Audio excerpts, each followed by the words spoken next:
Ivanka Trump's next policy push, paid family leave. Ivanka Trump will be on Capitol Hill Wednesday for a series of meetings on the administration's paid family leave initiative, which appears to be her next major policy push following last week's Women's Economic Empowerment Initiative.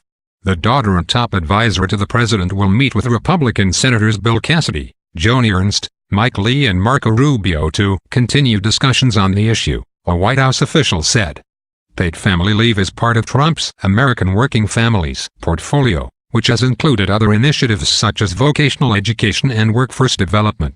It's encouraging to see members on both sides of the aisle putting forward paid family leave proposals. 25 years after FMLA was passed, we finally have bipartisan agreement on the importance of paid leave for working parents. Now we are seeking to build consensus around policy that can garner enough votes to be passed into law, Trump said in a statement. This is something she's been working on with members of Congress and private sector leaders behind the scenes during her 2 years at the White House, with some tangible progress to date, including a hearing in the Senate Finance Committee led by Cassidy last year.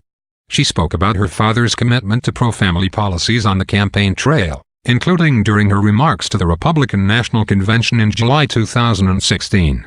As a mother myself, of 3 young children, I know how hard it is to work while raising a family.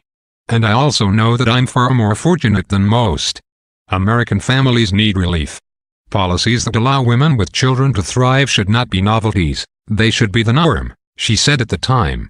The administration, per the official, strongly supports a national paid family leave program. A bipartisan deal on paid family leave, however, would be a heavy lift in Congress. Democrats and Republicans are still split on how to pay for it and how broad a national paid leave policy should be. In the past 4 years, the number of lawmakers supportive of paid family leave has more than doubled. In the previous 115th Congress, 205 members of Congress signed onto some type of paid family leave legislation, compared to just 80 members of Congress in the 111th. Rubio, a Florida Republican, introduced legislation last year that would allow new parents to finance their paid leave by drawing from their Social Security benefits early.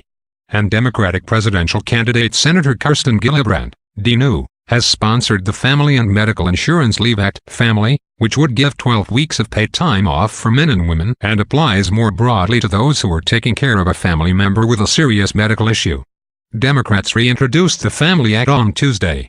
Now that the Democrats hold the majority in the House, there is confidence the bill will pass there, but it's unclear how that will play in the Senate, where there is a Republican majority.